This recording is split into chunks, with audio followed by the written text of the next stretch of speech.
오늘 빌립보서 4장 20절에서 23절 이 마지막 부분 말씀을 가지고 그리스도의 은혜 안에서 한몸 되라는 제목으로 함께 은혜 나누고자 합니다.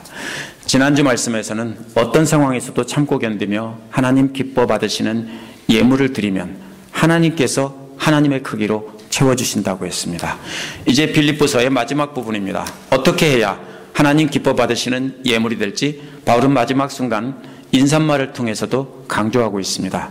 바울은 빌립보서 마지막 부분에서 단순히 인사만 하지 않았습니다.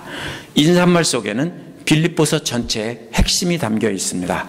그것은 그리스도의 은혜 안에서 하나 되자는 것입니다.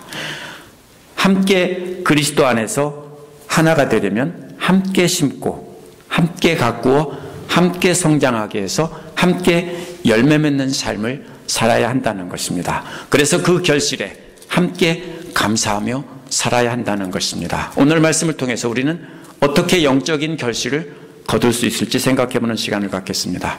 첫 번째로 함께 있는 거룩한 자들을 존경하라는 것이 21절 앞부분에 나와 있습니다. 21절은 원어에서 문안하십시오라는 말로 시작합니다. 여러분은 문안하십시오라는 뜻입니다. 이러한 인사말은 단순히 모든 형제자매들에게 인사하라는 말로 오해하기 쉽습니다.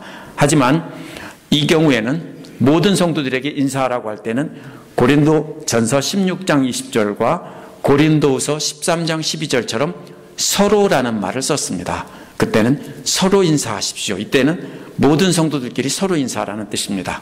또 데살로니가전서 마지막 부분에 5장 26절에서는 서로라는 말 대신에 모든 형제들이라고 했습니다. 이렇게 했을 경우에는 모든 성도들에게 똑같이 인사하라는 말입니다. 이 경우에는 끝에 반드시 거룩한 입맞춤으로라는 말을 덧붙여 놨습니다. 이것은 단순히 서로 교제하고 인사하라는 뜻입니다. 그러나 빌립보서 4장 21절에는 서로라는 말도 없습니다. 또 모든 형제라는 말도 없고 거룩한 입맞춤이라는 말도 없습니다. 대신에 모든 성도에게 문안하십시오 라고 했습니다. 이것은 모든 형제들에게 인사하라는 말과는 다른 뜻을 가지고 있는 말입니다. 문안하십시오와 똑같은 형태의 말이 로마서 16장에서 끝부분에 16번이나 나옵니다. 문안할 사람들의 숫자를 세어보면 모두 26명입니다. 이들은 모든 로마교회의 믿는 자들이 아니라 모두 로마교회의 지도자들입니다. 로마교회를 위해서 헌신한 수고한 지도자들에게 문안을 하고 그들을 존경하라는 뜻이었습니다. 이들 모두가 그리스도의 몸된 교회를 위해서 수고한 자들이었고 모두에게 인정받는 자들이었습니다. 그 중에는 유대인들도 있고 이방인들도 있고 자유자도 있고 노예도 있었습니다. 남자도 있고 여자도 있었습니다. 바울은 성별이나 신분이나 인종에 상관없이 그리스도 안에서 모두 한몸 되게 하려는 것을 몸소 실천한 사람들을 존경하라고 한 것이 로마서 16장에서 문안하라는 말의 뜻이었습니다. 이와 마찬가지로 빌립보서에서도 모든 성도에게 문안하라는 뜻이 아닙니다. 좀 특별한 사람을 존경하라는 뜻입니다. 그 특별한 사람은 그리스도 예수 안에 있는 모든 성도입니다. 이는 모든 성도를 존경하는 태도로 문안하라는 것입니다. 여러분과 모든 성도는 똑같은 사람들이 아닙니다. 여러분은 문안하십시오. 그 대상이 누굽니까? 모든 성도 각 사람에게 이런 말입니다. 여러분은 편지를 듣던 빌립보 성도들이지만 모든 성도들이라는 말은 로마서 16장처럼 존경받아야 할 빌립보 교회의 지도자들을 말합니다. 여기서 한 가지 문제가 있습니다. 모든이라는 말이 붙으면은 그 다음에는 성도들이라고 해야 말이 됩니다. 그런데 21절에서는 성도들이 아니라 한 명을 가리키는 성도입니다. 성도란 거룩한 사람이라는 뜻입니다. 이거를 번역하다 보니까 우리가 그냥 모든 멤버라고 이렇게 생각하는데요. 이것은 한국교회에서는 장로나 집사가 아닌 출석교인을 성도라고 부릅니다. 그런데 여기서는 그런 뜻이 아닙니다. 이러한 거룩한 사람 한 명이라는 말 앞에 모든이라는 말을 붙여놓은 것은 참 이상한 말입니다. 영어에서도 말이 안 되고요. 말이 안 되는 말입니다. 그래서 어떤 그리스어 사본에서도 성도들이라고 거기다가 고쳐놓은 사본들도 있습니다. 바울이 실수로 한 것이 아닙니다. 분명히 뜻을 강조하려고 의도적으로 그렇게 한 것입니다. 이는 빌립보 교회의 거룩한 사람 전체를 말한 것이 아니라 여러 명의 거룩한 사람들 중에서 한 사람에게 동일한 태도로 존경하라는 뜻입니다. 특별히 유오디아와 순두계의 갈등에 대해서 뒤에 한 말이라는 것을 기억해야 됩니다. 어느 한두 사람을 특별히 강조하면 삐지겠죠. 그래서 이렇게 각 사람에게 어느 누구에도 차별을 두지 말고 동등하게 존경하라는 뜻입니다. 그런데 그냥 거룩한 자가 아니고 그리스도 예수 안에 있는 거룩한 자입니다. 그리스도 예수 안에 있다는 말은 바울의 편지에서는 그리스도와의 연합을 통해서 특별한 사람이 된 경우를 말합니다. 바울이 부활하신 그리스도를 만난 뒤에는 그리스도께서 어디나 계시다는 것을 믿었습니다. 바울 자신도 그분을 영접하고 그분과 함께 연합해서 살고 움직이고 닮아가는 사람들을 거룩한 자라고 부른 것입니다. 그리스도 예수 안에서 거룩한 자. 그렇다고 꼭 오늘날 목회자들을 말한다고만 할 수는 없습니다. 초대교회에서는 그러한 구별이 없었습니다. 누구든지 그리스도와 연합해서 하나님을 위해 교회를 섬기는 사람이면 모두가 다 거룩한 자입니다. 분명한 것은 바울의 편지에서는 그리스도와 연합을 통해 특별한 경우, 사람이 된 경우를 말한 것입니다. 그래서 분명한 것은 바울의 편지에서 이 말이 모든 믿는 자를 다 가리키는 말이 아니라 그리스도 예수와 연합해서 헌신되게 교회를 섬기는 사람들을 말하는 것입니다. 근데 1장 1절에서는 거룩한 자들 다음에 감독들과 집사들과 함께라고 해서 구별을 했습니다.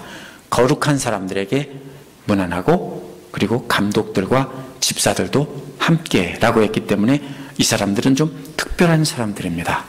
그래서 감독과 집사들과는 구별되는 사람들입니다. 그리스도와 연합해서 열매 맺는 삶을 사는 사람들이 바로 거룩한 자들입니다. 그리스도 예수 안에 있는 이란 말이 1장 1절에도 나옵니다. 그리스도 예수는 1장 2절에 보면 은혜와 평화의 근원입니다. 따라서 그리스도 예수 안에 있다는 말은 그분의 은혜와 평화 안에 있다는 뜻입니다. 그리스도를 영접하고 그분의 은혜와 평화 안에 있다면 그가 어디에 있든지 그리스도 안에 있는 것입니다. 또 1장 6절에 보면 그리스도의 날에 하나님께서 완성하신다 했습니다. 따라서 이러한 은혜와 평화는 주님 오시는 날까지 언제나 함께 하신다는 뜻입니다.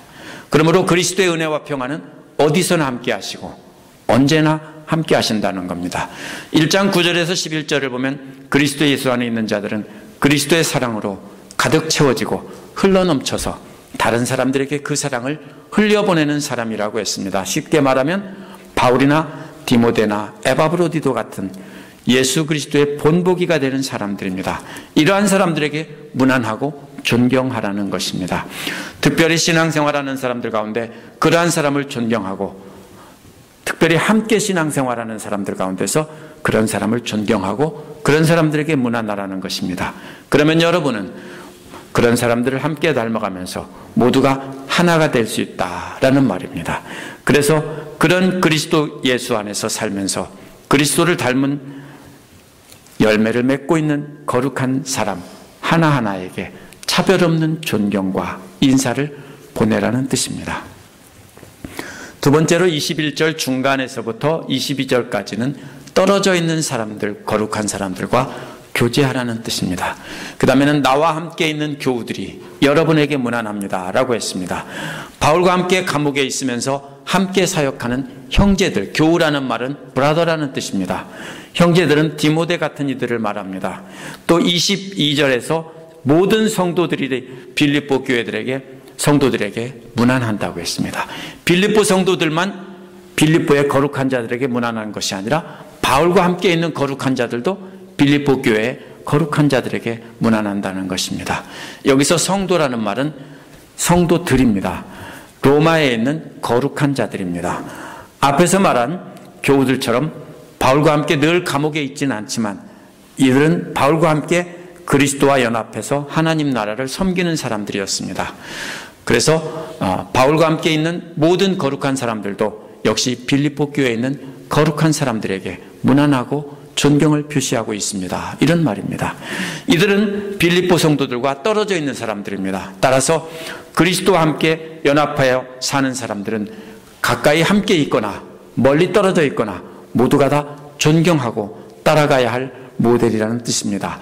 22절 중간에 이후에 특히 황제의 집안에 속한 사람들이라는 말이 나옵니다. 바울과 함께 사역하는 거룩한 사람들 중에는 로마 황제의 집안에서 일하던 사람들이 있었던 것입니다. 이 황제의 집안에 속한 사람이라는 말은 황제의 측근에 속한 그 사람들 중에서 높은 사람을 가리킬 수도 있고 또 황제의 종일 수도 있습니다. 황제의 종일 수도 있습니다. 그런데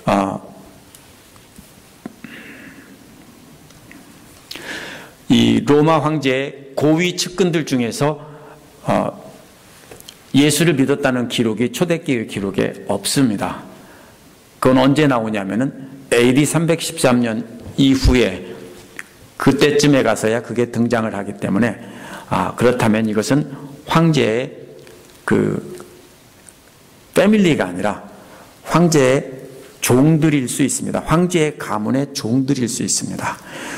하인이나 군인들이라고 볼 수 있습니다. 그래서 그 해머라고 하는 학자는 황제의 공문서를 전달하는 황제의 관리들 중에서 빌립보와 로마를 오가던 사람들이었다 이렇게 주장합니다. 상당히 신빙성이 있다고 봅니다. 어찌되었거나 분명한 것은 이것입니다. 황제의 사람들이 빌립보에 와서 상당 기간 주재해 있다가 로마로 돌아갔다는 것입니다. 이들이 빌립보에 있는 동안에 복음을 접했을 것입니다. 누구를 통해서 접했습니까? 빌립보 성도들을 통해서 이들은 복음을 접했고, 그러니까 빌립보 교회 성도들이 복음의 씨앗을 심은 셈입니다. 하지만 빌립보에 있을 때는 이들은 그리스도와 진정한 연합을 경험하지 못하고 어린 신앙으로 씨앗을 간직한 채 로마로 돌아갔습니다. 이들이 바울과 로마 감옥에 있을 때 바울과 교제하면서 바울에게 배우면서 진정한 그리스도와의 연합을 하게 된 것입니다. 그래서 빌립보 성도들이 심은 씨앗이 바울이 물을 주고 돌보아서 완전히 자라서 결실을 맺었다는 것입니다. 얼만큼 자랐습니까? 그리스도의 본보기가 될 만큼 자랐다는 뜻입니다. 그래서 바울은 이들도 거룩한 자들이라고 이렇게 부르고 있습니다. 이러한 황제 가문의 사람들이 이렇게 아름다운 결실을 맺었다는 소식은 빌립보 성도들에게 정말 기쁜 소식임에 틀림없습니다. 자신들이 전도한 황제 가문의 사람들이 그리스도 예수 안에서 거룩한 자들이 되어서 이제 빌립보의 거룩한 자들에게 문안한다는 것은 정말 놀라운 소식이었습니다. 이제 복음은 로마 제국의 황실 안에까지 침투를 한 것이기 때문에 더욱더 기뻐했을 것입니다. 이처럼 우리도 우리와 함께 있는 사람들, 지금 잠시 있는 사람이라고 해서 어차피 떠날 사람, 뜨내기 이렇게 취급하면 안 돼요. 우리와 잠시 있다 떠나는 사람 한 사람이라도 우리는 최선을 다해서 섬기고 그들에게 가르쳐주고 그리스도의 사랑을 전해야 합니다. 그러면 그들이 이제 떠나가서 우리가 눈물로 뿌린 씨앗이 우리의 눈물에 의해서 싹이 튼다면 하나님께서 자라게 하시고 열매 맺게 하실 것입니다. 그러면 그런 사람들이 떠나가서도 예수 그리스도를 진정으로 만나게 되면 그 다음에 어떻게 합니까? 고맙죠. 처음에 복음의 씨앗을 뿌려준 사람들에게 고마우니까 우리 성도님들께 고맙다고 나중에 연락을 할 겁니다. 그리고 함께 기도하게 될 겁니다. 그러므로 그런 사람들과 우리가 함께 소식을 주고받으면서 함께 기뻐해야 합니다. 우리는 우리 주 예수 그리스도를 위해 심고 가꾸어서 열매 맺게 하는 것이지 그 열매의 유익을 우리가 취하려고 그렇게 하는 것이 아닙니다. 우리 교회에 아무 유익이 없다고 해도 우리는 정성껏 심고 우리의 눈물로 가꿔야 하는 것입니다. 그러므로 내가 키워서 남 좋은 일 시킨다고 하는 것은 그것은 비즈니스 할 때의 생각이고 우리는 그렇게 생각하면 안 됩니다. 우리는 함께 있을 동안에 최선을 다해서 사랑해주고 양육해야 합니다. 그래서 그들이 놀라운 열매를 맺었다는 소식이 들려오면 우리는 함께 추수하는 사람이 되어서 함께 기뻐하는 겁니다. 나중에 하나님 앞에 가셨을 때는 우리도 함께 그 놀라운 상을 함께 받는 것입니다. 세 번째로는 그리스도의 은혜 안에 거하라는 말이 23절에 나옵니다. 23절은 주 예수 그리스도의 은혜가 여러분의 심령과 함께 있기를 빕니다 라고 했습니다. 주 예수 그리스도의 은혜는 한없이 솟아나는 샘물의 근원과도 같습니다. 그 은혜를 값없이 부어주셔서 그리스도의 몸된 교회에 그 은혜가 흘러넘치게 되는 것입니다. 바울은 1장 2절에서도 이 은혜가 평화와 함께 있기를 기원한다고 했습니다. 그런데 편지 끝날 때도 역시 한량없이 부어주시는 그 은혜를 기원하면서 마치고 있습니다. 그리스도의 은혜가 시작과 끝입니다. 이 편지의 전체의 내용은 그러므로 그리스도의 은혜로 모든 것이 이루어져야 하는 것입니다. 그런데 심령이라고 번역된 말은 하나의 심령입니다. 여러분이라는 말은 복수인데 역시 하나의 심령입니다. 이것도 역시 모든 거룩한 자와 마찬가지로 문법적으로는 맞지 않지만 각각의 심령을 나타내는 말입니다. 각 사람에게 차별 없이 동일한 은혜가 있기를 간구한다는 것입니다. 심령이라는 말은 사람의 정신적이고 영적인 면을 가리키는 말입니다. 껍데기 사람이 아니라 각 사람의 내면, 속사람을 가리키는 말입니다. 각각의 속사람에게 그리스도의 은혜가 넘치도록 있기를 기원하는 것입니다.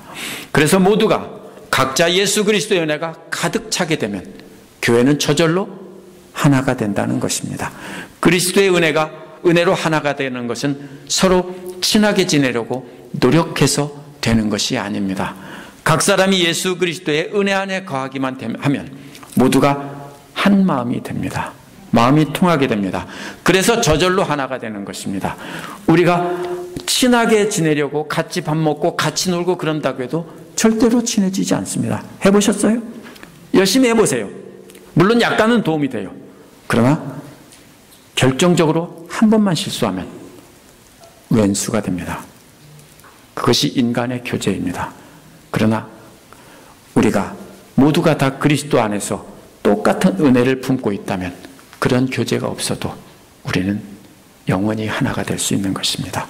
사회적인 신분도 다르고 인종도 다르고 남자와 여자가 서로 다르지만 모두가 그리스도의 은혜로 충만하게 되어야 한다는 것입니다. 그러면 모두가 다 하나의 성령의 열매를 맺어서 하나가 되는 것입니다.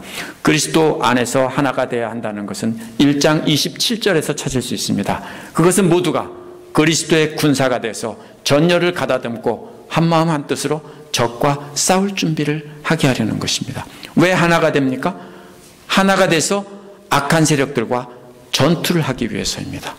전열을 갖출 전투 준비를 하기 위해서입니다. 모두가 그리스도 안에서 하나가 되어야 하는 이유는 복음의 신앙을 지키면서 함께 싸우기 위해서입니다. 2장 2절에 보면 같은 생각을 품고 같은 사랑을 가지고 뜻을 합하여 한 마음이 한 뜻이 되어서 내 기쁨이 넘치게 해주십시오라고 했습니다. 모두가 똑같은 사랑으로 한 마음이 되어서 바울의 기쁨을 넘치게 해달라는 것입니다. 그 마음이 무엇이냐면 2장 5절에 보면 그리스도의 마음이라고 했습니다. 2장 6절에서 11절에 보면 그리스도의 마음이 뭐냐 하면 바로 겸손이라고 했습니다. 2장 12절에서는 그 겸손을 품고 바울이 있든지 없든지 항상 하나님 앞에 서 있다는 것을 기억하고 구원을 이루어가라고 했습니다. 따라서 빌립보 교회가 그리스도의 은혜 안에 하나가 되는 것은 단순히 화목해서 침묵하라는 뜻이 아닙니다. 각자가 하나님 앞에 서 있다는 것을 깨닫고 그리스도의 겸손을 품고 그리스도를 닮아가야 한다는 것입니다. 어떻게 닮아갑니까? 2장 16절에 답이 나옵니다. 생명의 말씀을 단단히 붙잡으라고 했습니다. 그리스도의 겸손을 닮아가려면 생명의 말씀을 단단히 붙잡지 않으면 안 됩니다. 각자가 말씀을 단단히 붙잡고 순종하다 보면 빌립보 성도들 모두가 예수 그리스도를 닮게 되어서 결국 하나가 된다는 것입니다. 그렇다면 우리도 역시 하나가 되기 위해 단합대회도 하고 함께 밥 먹고 화해하는 것이 아닙니다. 우리도 역시 그리스도께서 주신 생명의 말씀을 각자가 단단히 붙잡으면 됩니다. 그러면 모두가 다 예수 그리스도를 닮아가기 때문에 모두가 하나가 될 수 있습니다. 그렇게 하나 되기 위해 말씀을 붙잡고 함께 달려가자는 것입니다. 하지만 그리스도를 목표로 삼기에는 그 거리가 너무나 멀게 느껴집니다. 그래서 디모데같이 그리스도의 마음을 가진 사람을 보고 달려가라는 것입니다. 그러나 디모데를 즉시 보낼 수 없었기에 에바브로디도를 보냈다는 것입니다. 에바브로디도가 좋은 모델인 이유는 빌립보 성도들과 함께 있다가 바울에게 배우고 나서 바울의 동역자가 될 만큼 예수 그리스도를 닮았다는 것입니다. 그래서 에바브로디도는 또 빌립보 성도들을 지독하게 보고 싶어할 만큼 사랑하는 사람이었다는 것입니다. 그래서 바울은 에바브로디도를 보면서 그를 본보기로 삼아서 그를 보고 달려가라는 것입니다. 그래서 에바브로디도 같은 사람을 영접하고 존경하라는 것입니다. 그래서 빌립보서의 마지막 인사를 하면서 이러한 거룩한 자들을 보고 배우라는 의미에서 차별 없이 동등하게 이런 사람 하나하나를 다 존경하고 영접하라고 한 것입니다. 그래서 우리 모두 그러한 하나의 거룩한 사람이 되자는 것입니다. 반대로 3장 1절에서 3절에 보면 겉으로만 거룩한 척하며 떠들던 자들은 조심하라고 했습니다. 또 익은 곡식과 같은 성도들을 훔쳐가는 도둑들을 조심하라고 했고 거짓 경건을 자랑하는 자들을 조심하라고 했습니다. 따라서 무조건 모든 사람과 다 하나가 되라는 것이 아닙니다. 그런 일은 있을 수도 없고 될 수도 없습니다. 우리가 보고 따라가야 할 그리스도의 모델들은 과거에 자기가 자랑하던 것들을 음식 쓰레기나 먹다 토한 것처럼 과감히 버리는 사람들입니다. 그래서 그리스도를 알고 부활의 능력을 깨닫고 그분의 고난의 동업자로 참여해서 그 죽으심을 본받는 자들이 되어야 한다는 것입니다. 이것을 강조하기 위해서 마지막 인사말에서 이 중요한 메시지를 마지막에 넣어서 다시 한번 강조한 것입니다. 오늘날 교회들도 하나 되지 못하고 싸우다가 나눠지고 결국 교회가 사라져버리는 안타까운 모습들이 종종 있습니다. 그러한 교회에는 많은 성도들이 존경하고 따라갈 예수 그리스도의 모델이 없었기 때문입니다. 대신 스스로 존경받으려고 나서는 사람들만이 있었기 때문에 그렇게 된 것입니다. 그러면 스스로 높이는 사람들끼리 서로 싸우다가 교회가 분열되는 것입니다. 먼저 그리스도 예수와 연합한 본보기가 있어야 합니다. 만약 없다면 성도님들 각자가 그리스도 예수의 생명의 말씀을 단단히 붙잡고 그리스도와 연합하여 그리스도를 닮아가는 본보기가 되셔야 합니다. 그러한 본보기가 되는 분들이 아무도 없다면 우리 교회는 아무런 희망이 없습니다. 그런 사람 몇 명만 있어도 우리 교회는 그리스도의 몸된 교회로 하나가 될 수 있습니다. 그런 사람이 있다면 먼저 그런 사람들을 존경하고 그들에게 배우고 본받아야 합니다. 그들이 씨앗을 심고 가꾸면서 그리스도 예수의 본보기를 보일 것이기 때문입니다. 절대로 세상적인 기준에 따라 인정하고 존경해주면 안 됩니다. 그러면 너만 잘났냐 나도 잘났다 하면서 서로 싸우게 마련입니다. 우리는 겸손히 우리는 스스로 낮추면 그런 자들을 서로 본보기를 삼고 따라가는 겁니다. 만약 그런 사람이 보이지 않는다면 자신이 본보기가 되기 위해 말씀을 단단히 붙잡고 그리스도를 따라가셔야 됩니다. 그러면서 아직 깨닫지 못한 사람들을 붙잡고 그들에게 복음의 씨앗을 심어야 합니다. 그러나 그들이 완악하고 딱딱한 마음이기 때문에 마치 옛날에 호미모 심는다는 것과 똑같은 것입니다. 호미모가 뭔지 아세요? 논이 물이 있어야 되는데 물이 하나도 없어서 딱딱합니다. 그럼 호미로 파고서 모를 심는데 사실은 먹을 가능성이 없습니다. 그냥 심는 겁니다. 뭘로 적십니까? 그런 것은 눈물로 적셔야 하는 겁니다. 그렇지 않으면 싹이 트지 않고 자라지 않습니다. 그래서 우리는 우리 교회만 생각하면 안 됩니다. 크게 하나님 나라를 생각하고 심고 가꿔야 합니다. 우리가 씨앗을 뿌리고 양육하던 분들이 다른 곳으로 떠난다 하더라도 낙심할 필요 없습니다. 우리는 주님께서 맡기신 일을 하는 것이기 때문입니다.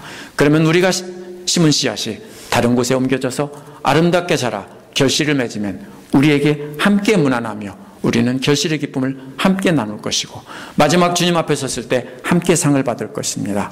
그러면서 함께 존경하고 기뻐하며 감사할 것입니다. 그러면 우리 모두가 그리스도 은혜 안에서 하나가 되는 것입니다. 하나가 되어야 하는 이유는 악한 세력과 맞서 싸우기 위한 것입니다.